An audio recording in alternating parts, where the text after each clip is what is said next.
Get fire adapted.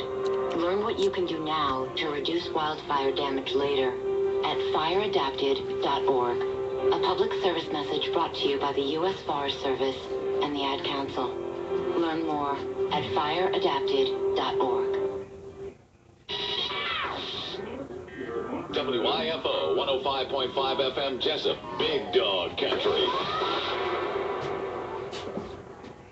Mike Birch Ford in Blackshear honors military and first responders by giving additional bonus cash on all new Ford models, plus 0% financing for 72 months on nearly every new car. Stop this surge. Call Mike Birch or at MikeBirchFord.com. 0% for details. Since 1946, Murphy's Builder Supply has been serving the folks of Jessup, Wayne, and surrounding counties with quality products and knowledgeable service. Matter of fact, they feel they sell service first to make sure you get exactly what you need for your home improvement projects.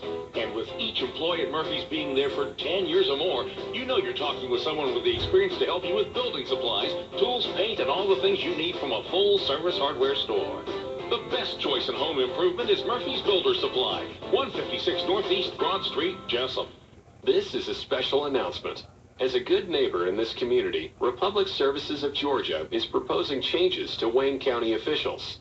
Their Good Neighbor plan calls for no future disposal of coal ash at Broadhurst Landfill in exchange for rate adjustments to residential waste collection, commercial waste collection, and landfill tipping fees. It's a win-win for everyone. Tell your Wayne County officials that you support this Good Neighbor plan today. Jessup Premium Storage, 1455 South 1st Street is Jessup's best place to store your valuables. Whether it's furniture between moves or just a place for the overload, call Jessup Premium Storage at 530-8003. That's 530-8003. Jessup Premium Storage units are indoors, climate controlled, and they have 24-hour surveillance and on-site management. You have 24-hour, 7-day-a-week access to your unit. Sizes range from 5x5 to 10x25. They also have outside covered and uncovered spaces available for vehicles, boats, trailers, and RVs. Jessup Premium Storage on the Waycross Highway in Jessup.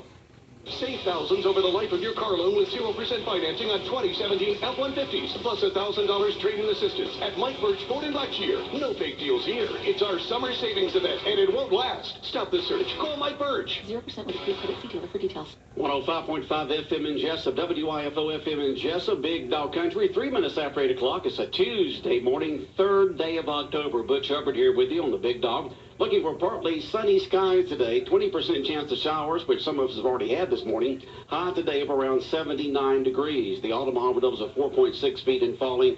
Currently 68 degrees here in southeast Georgia. It is now time for the world-famous Butch and Bob Show, brought to you by Mike Birch Ford in Blackshear, by Jessup Premium Storage, by Republic Services, and by Murphy Builder Supply. And Bob, we got a couple of very special guests in here this morning. Yeah, Christy Carter with the champ and Lindsay Thompson to talk about a big event coming up. Hello, Christy. How are you? I'm good. Good morning, Bob. Good morning, Butch. Good morning, Christy. Thank y'all for having us on your show, or the Butch and Bob famous show. So we're glad to be here today. I've got Lindsay Thomas here with me, and we're here to talk about the Georgia 2030 event. That's going to be Tuesday, a week from today, Tuesday, October 10. It's going to be at Coastal Pines Technical College from 12 to 1:30 p.m. And the program is going to be focusing on a 13-year projection of what Wayne County will look like in certain areas by the year 2030. That's why it's called the Georgia 2030. So the strong focus is here, and I've got Lindsay here that you can share more about your history and the vision and why you believe. Share more of the reasons of attending. We're going to hear some information. It's not going to be the most encouraging, but it's terribly important that we hear it. And we come to reality as to what's going on. And this is about the urbanization that's sweeping rural America, not just here in Wayne County. When so many of our young people with the ability and the education are seeking opportunities elsewhere, we're going to see a flat to barely raising population growth in that period of time. I've already seen these figures with our work on the Altamaha River Basin Commission over the past 5 or 6 years. So I've been very concerned for quite a while as to the disparity of opportunity that we're experiencing in our rural communities. And this is, as I say, being written up in the Wall Street Journal, New York Times, Atlanta Journal, all across America. So we're not unique in this. And what this will help us do is understand what our challenges are and then begin to determine what we can do in our own community here to help meet those challenges. And it's a broad and difficult conundrum, but there are answers, and Wayne County does have strengths that it can play to. But I cannot stress to you in my way of thinking how important I think it is that people come to this meeting and hear the facts.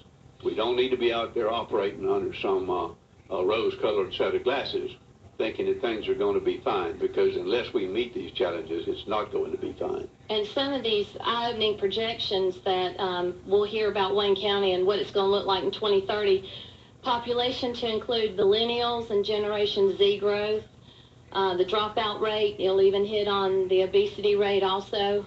You'll get to see stress counties. So attend to see what Wayne County's score ranking is. It's very eye-opening. Adults, you'll get to see adults not working, percent of population of 65 and older, people below poverty, job growth, and then you'll also see some national ranking as far as K-12 education, the legal business climate, and business tax climate. So those are just some things you'll get to see and hear and know where we rank and areas of improvement and or what we need to do to sustain and keep moving forward as far as rural prosperity goes and keeping Wayne County growing. Who's going to be the speaker? It's going to be Chris Clark. He is the president and CEO of the Georgia Chamber. And You're familiar with that, aren't you, Lindsay? Pretty much, Bud. Yeah. 7 long You did years. that, yeah, you did that several years ago after the Olympics kind of wrapped up. In '97, you went right into the president and CEO of the Chamber of Commerce of the state of Georgia, right? I did, and it's one of the things that's given me the perspective on the state and seeing our community comparable to others. And one of the reasons my concern is so high. Butch, what has happened and what I saw occurring in that time, and we've all watched it, is the change in the old rural economic model in many of our small towns. I'll use one, for example, the one I grew up in, Patterson, where everybody that was in the business community lived in the town. Their children were raised there. They spent their money there. The money turned over in the community. If you go to Patterson today, wonderful little community, that's population has actually gone up to 1,000 now, and where I have a cousin who is the mayor. But if you look, you'll count 5 stores on one side of the street of the railroad track, 16 on the other. One of those stores is in operation today. The trains don't stop. The school's been consolidated. The money that used to be and turned over in that community goes elsewhere. And this is what's happening in the rural model. Much of our problem that we must realize comes from modernization, mechanization, new technology, even geopolitical things that have shaped the small town manufacturing opportunities that we used to have. Look at Bonnie's Sporting Goods over in Scriven, Georgia, one of the last sewing places that I knew of in America that was competing to sew our goods here. I even talked with people abroad at Cabela's and others to try to get her in that market. Finally, Bonnie was a great operator and we lost her, and she was a good citizen. But finally, it just became impossible. If you look at our agricultural industry today, I talked to one of our biggest farmers and said, how many farmers are you farming for today that used to farm when you and I started out? 50? He said, no, probably closer to 100. So everything has become highly centralized, much of it incorporated. The big tractors come from abroad. We bale our cotton, it's shipped abroad. We're even cutting down our trees in the forest and putting them on boats and sending them abroad as whole logs. So we need to understand these trends and changes. We have had a base of agriculture and timber for years, and the importance of water and our natural resources. Rayonier has been a cornerstone, a pillar of our economy, and we're fortunate to have that industry. We want to see them compete and stay competitive. And all of this says to us that, it says, Lindsay, what are you talking about? I'm talking about, more than anything, a local initiative to understand where our strengths are. We have a great hospital, one of the prize-winning hospitals in the state. We've got the Federal Correction Institute. We've got a diversity in our economy. We have the Omaha Tech School, which operates here. I'm sorry, the name's changed. Coastal Pines Technical College. Right. Yeah. But all of these things are assets. But this is going to require, the state can't come and fix this. The federal government's not going to fix it. We all should cooperate to do it and understand it, and those efforts are going on. As you know, the Speaker has got a committee going around the state taking input in the rural communities to find out what are the problems and what might we do. So we're a state where a tremendous amount of the opportunity exists north of the fault line. The rest of the state, 2/3 of our land mass and 1/3 of our people are in communities that are struggling to keep abreast, much less improve. So I just hope that everybody comes and listens to Chris Clark as he lays out this information. Not going to encourage us that much, but it's sobering, and that's what we need to do at this stage of the game. We need to face the issue. No. When we have our state representatives and state senator here, they always talk about the challenges they have in Atlanta because, you know, over half the population of Georgia lives above I-20, not I-16, but I-20, yes. Which runs right through southern Atlanta. And so we have a challenge in the rural area for votes in the House and in the Senate to get things done in the rural communities. Mm-hmm. But you and Bob both know, let me just jump back in for 1 second. Here's the thing about Atlanta. Nobody would criticize the success of Atlanta. But what happens when you have a state laid out geographically as we are, and you talk about this preponderance of opportunity in the northern part of the state, that's where the focus is. That's where the money is. It's where the power. It's where the influence. We read the headlines and see all of these incredible incentives that are being offered to bring industry and business in. Some of those incentives need to be targeted to the lower part of the state. So there's much we can talk about here, but it's like the elephant in the room, you know. Nobody wants to say it, but we're competing against an upper part of the state, and we have got to find very inventive ways and new ways if we're going to keep this wonderful community of ours down here with the great Omaha River, our good industry in agriculture and timber, and our resources of water, if we're going to keep them prospering. Well, every part of the state competes against the other part of the state. Every county competes against other counties. That's the reason why you've got to have the best schools, the best hospital, the best infrastructure, educational opportunities. Absolutely. You've got to have all that because when an industry starts looking, when a big business starts looking, they start taking a look at that. And you've got to have all that. You've got to be competitive in all type of ways to be able to bring in industry in large businesses. And too, you know, bringing up that point, they also look at where your chamber is and how active and important your chamber is. When those project managers or folks coming down with that talk to Dale and the IDA, they want to know how strong your chamber is and what they have and how they're connected to education, how they deal with governmental affairs. They want to see the quality of life and how involved everybody is. But I wanted to let you know that tickets to this event for the Georgia 20, it's Georgia 2030, is $25 for members and $35 for non-members. And we will take folks at the door. However, you know, you have to have food count, so it's really important that you register in advance. Save $10. If you come to the event the day of and you're a member or non, either one, tickets will be $35 to come in at the door. So save now $10, $25 to register for members. You can go to the chamber website and log in or just call us there at the chamber. But, you know, we have I made some notes here about rural prosperity strategies and some in place. Agricultural, rural incentives, defense, logistics and transportation, tourism and creative economy, advanced manufacturing. So those are some strategies that we'll get to see and hear and start implementing as soon as this is. Go ahead. Can I add one thing in there? Sure. We've heard a lot of talk in the past few years, and I've been involved with a great effort. Southern Onyx came in. It's now Southern Onyx Mineral Mining. The headquarters is located in Auckland. We have these minerals in our land.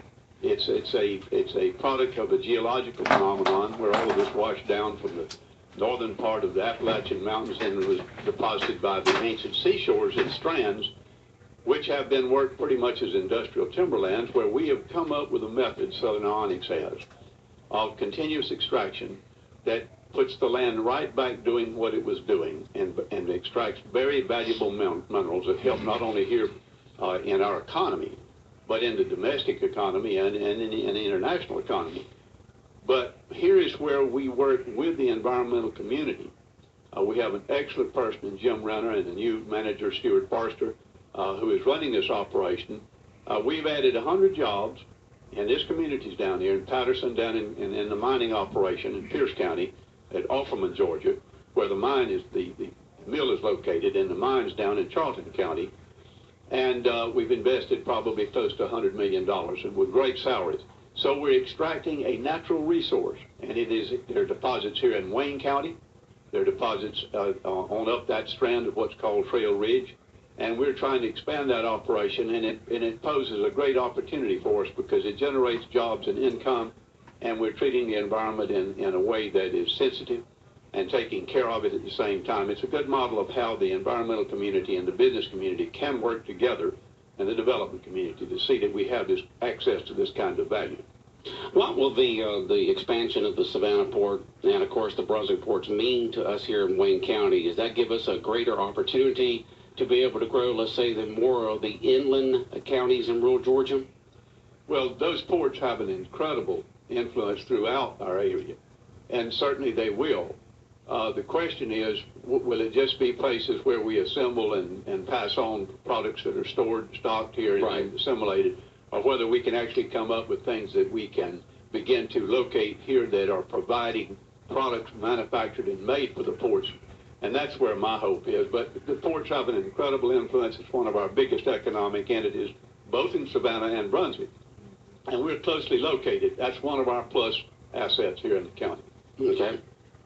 And so the event's coming up next Tuesday week. Once again, it's called what, Christy? It's the Georgia 2030, and it is a 13-year projection of what Wayne County and surrounding counties, and actually all counties in the state, are going to look like. But the strong focus will be on us here in Wayne County and our surrounding areas. It's Tuesday, October 10th, 2017, from 12 to 1:30 p.m. And the event, I need to mention here, our sponsors are, we have the event host is Coastal Pines Technical College. The presenting sponsor is Carter Group Real Estate. And we have some event sponsors, which of course is the Chamber, the Wayne County Industrial Development Authority, EAM Corporation, and Rayonier Advanced Materials. So thank you to all these folks who have generously helped put on this event. Again, it's at Coastal Pines Technical College, Tuesday, October 10. Tickets are $25 for members and $35 for guests. The buffet line will open right at 12 noon, and if you do come to the door without registering, tickets are going to be $35. So please register early if you're a chamber member. Butch, can I add one We've got 12 more minutes, so go right ahead. Let me make a plug for the chamber, not just for Christy because she's here, but your local chamber organizations, this association of businesses that come together for discussions and for projects that you work on, is a very important effort. And everybody that has any business interest in this community and just concerned citizens should be a part of our chamber. I go back to this. There's not some silver bullet here that's going to say, if we fire this bullet, Wayne County is going to be safe for the future. We're going to be able to offer our young generations jobs here. We're going to have a high quality of life. It's just not going to happen. It's going to happen when good people come in and join in the community activity, like the chamber, and support these local efforts to see that we understand what we're up against, that we elect good people to office, that we're part of the community effort. And nothing is ever going to replace that. And so there's always been a great spirit of that here. Bob and I have talked about it for years in Wayne County since I got into politics nearly 35 years ago. And it's always been here. It's just a matter of us sustaining that. There's a lot of detraction. A lot of people tell you, I just can't go to another meeting. Well, there are a few that are very important. And this effort here is just of absolute vital importance to the future of our county. Okay, Lindsey Thomas speaking right now. Lindsey Thomas, in case you don't know, of course, he was our congressman here for 1st District in the 80s, and then decided to become part of the Olympic committee, and did that for several years up from the early 90s up to around 97. Then became president and CEO of the Georgia Chamber of Commerce for 7 years. And then, of course, now you're a farmer on heaven knows how many boards and committees and doing all kinds of stuff. And I remember one time I called him and he was out there on a tractor. That's when I'm happy. Yeah, he was on a tractor and said, it's hot out there. He said, mine's air conditioned, Butch. When I called him to talk to him to get on the show, what are you doing? He says, I'm on the tractor. So yeah. he lives on that tractor. That's when he's his happiest, huh? Absolutely. That's when I do my thinking. But Lindsay in here, of course, Christy Carter with the Wayne County Chamber of Commerce and promoting this event, which is very, very important. I think that folks will be amazed at some of these figures here and some of this information, because it's not only about what the future is, it's about where we are right now and what we can do to improve our situation to make ourselves more competitive here in Wayne County and the surrounding area, to bring in industry and jobs and growth to this area. So definitely you want to make plans to attend to find out more of where Wayne County stands in its ranking nationally or statewide, actually. You'll get to, again, I'm just going to recap. The eye-opening projections that you'll hear about will be millennial and Generation Z growth, the dropout rate. You'll see distressed counties, so attend to see what Wayne County's rank's going to be. At adults not working, the percent population of 65 and older below poverty level, job growth, and then national ranking in some other areas. So please make sure to put this on your calendar for Tuesday, October 10, 12 to 1:30. Buffet lines open at 12, and the program will start at 12:30. And again, tickets are $25 now and $35 at the door, and $35 for non-members. So please, sponsored by, presented by Carter Group Real Estate. And again, the event sponsors are the Wayne County Industrial Development Authority, the Chamber, EAM Corporation, and Rayonier Advanced Material, and then hosted by Coastal Pines Technical College. So make plans to attend. Okay, and that's next Tuesday, folks. You don't want to miss out on it at Coastal Pines Technical College to learn what the projection of Wayne County is going to look like in 13 years from now in 2030. Bob, questions, comments for our guests this morning? I would just open a can of worms. I was wondering if they're going to address, you mentioned, they always talk about two states, below Macon, above Macon, but like I said, they keep squeezing rural Georgia. Just two things that pop out, the car tag thing. You pay $10 for your car tag, $9 goes to the state, $1 stays in the county. I mean, they're just squeezing and taking more and more money from the rural part of the state. So how do you address that, Lindsay? You go to these school board meetings, they used to fund bus fleets for the counties. They don't do that anymore. You have to, Wayne County is going to have to pay for all, I mean, they just continually take more and more from the rural counties and put more and more burden on the local county governments and local taxpayers. So when are you going to address that issue? Well, you and Butch right here do a great by bringing this kind of thing to people's attention. You have your elected officials come here from time to time, and I want to compliment you on doing this. I think it's one of the most important things that happens here in our county is that you bring in your leaders, you talk about the issues. You have to do this. So hopefully in this effort that the Speaker has mounted, where these hearings are being held, there's one in Jessup and one in Waycross in the next month, where they're taking this kind of input. This is the kind of thing that is going to be voiced and talked about, Bob. So you got to get it in the mix. Anytime you're dealing with any issue, and I learned this from my days in Washington, you have to first get the information, you have to talk about the problems, you have to bring them to the surface. That's what you just pointed out there, is something I've never really heard talked about in the public venue. Until you get that kind of thing out, what's a great way to do it? Your chamber. Your local chamber is the start of that effort. Your local elected officials. A lot of people just won't talk to our local officials until they need something. They ought to be telling them what they're thinking about. They ought to be supporting them. They ought to make a conscientious effort as to who they vote for when election time comes around. This is just really going to take a new attitude, and I hate to say this, hate to bring it up. But we've had an incident just yesterday that should sober our country up. And the only answer to this kind of thing is that good people take the forefront, and good citizens doing the right thing continue to stay at the forefront of our activity. That's what we're talking about here today, community involvement. It just isn't going to happen that our kids are going to have the opportunities. We're going to have to make it happen. We're going to have to face these tides that I've talked about, these great sweeping events that are changing our rural communities. And we're going to have to find a way to swim in that swift tide that right now is running against us.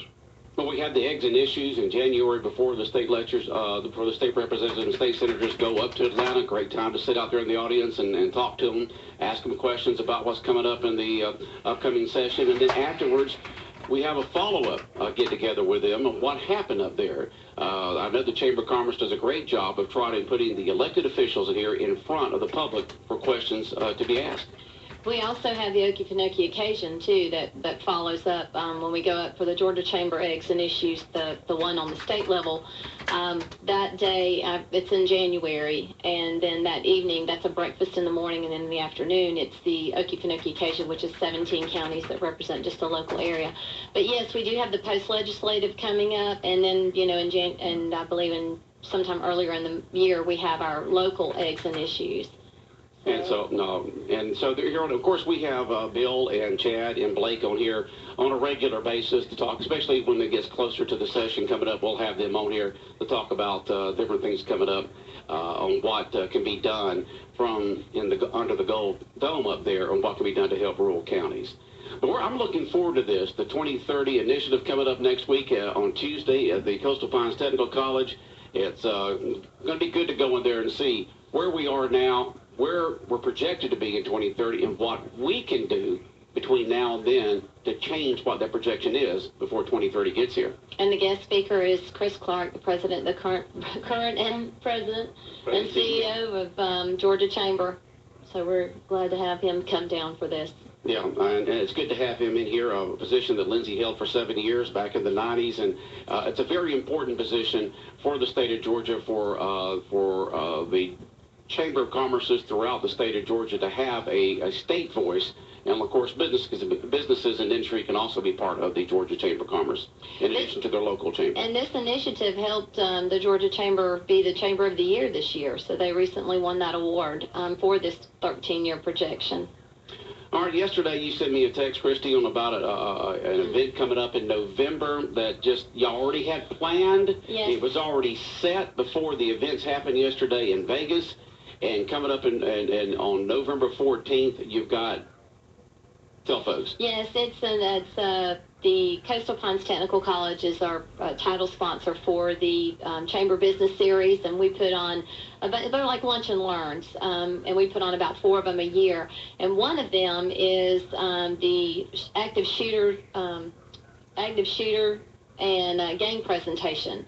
That's going to be in November, and I sent you the dates. Yeah, you got 14, I believe it is. Yeah, we'll have you back on here to talk about that. And we'll pass that information along. But it's a situation like we had over at the, as I mentioned yesterday, at the in August we had the Georgia Association of Broadcasters Summer Convention on Jekyll, and we had a seminar just like this, where you had former military people, service people, people who are involved in security, tell you what to do and how to react if something happens. And it's very important. That's why we're actually offering 2 classes or 2 workshops that day. One will be around breakfast time. It'll be like from 8, it starts at 8, I believe, 8 or 8:30, and goes for about an hour and a half, and it'll include breakfast. And then there'll be another one around lunchtime. So there'll be the same session, the same class twice, but you can take your options morning or noon. So that's when I texted you yesterday that the time frame on the website says 8 to 1:30, but that is it's 2 sessions. So you have to actually, when you log in to register, it does ask you to choose which one you want to attend. It'll teach you things that you never even thought about if a situation came up where you had an intruder. I mean, why do you think I have that steel door, security door up there when I built the station? Of course, Jonathan and Bob don't use it, but when I was on there in the morning, I use that right there. Of course, they have the front door locked. Because I've talked to broadcasters throughout the state, television and radio, and I'm former chairman of the Georgia Association of Broadcasters back around the year 2000, and very active on the board for many, many, many years. And you hear these stories. You get people mad at a radio station. They get mad at the TV station. Usually TV stations because they took off their favorite program, but sometimes it has to do with news and stuff like that. So you have to be aware. And they'll talk about these incidents of all kinds of businesses and industry and homes where they'll teach you what to do to react. And, you know, it's very important. Everybody needs to know how to do this. So it should be standing room only. So we're hoping to fill the room. Everyone needs to know what to do when something happens. Yeah. Whether you're a small business, homeowner, whatever, you know. And that's coming up in November. November 14, yeah. And we'll have you back here to talk about that. But the big thing coming up right now is the 2030 initiative next week with the president and CEO of the Chamber of Commerce of the state of Georgia coming in to talk about where Wayne County will be in 2030 and what we can do to help improve the projection. Thank you, Butch. Lindsay, thanks for coming in. Christy, Thank we look forward to y'all. having you back on soon. Thank you. All right. World famous Butch and Bob show brought to you by Murphy Builder Supply, located on Northeast Broad Street in downtown Jessup, by Jessup Premium Storage out here on the Waycross Highway, by Republic Services, and by Mike Birch Ford in Blackshear. It is 8:30. Let's check in the latest news from Fox News Radio.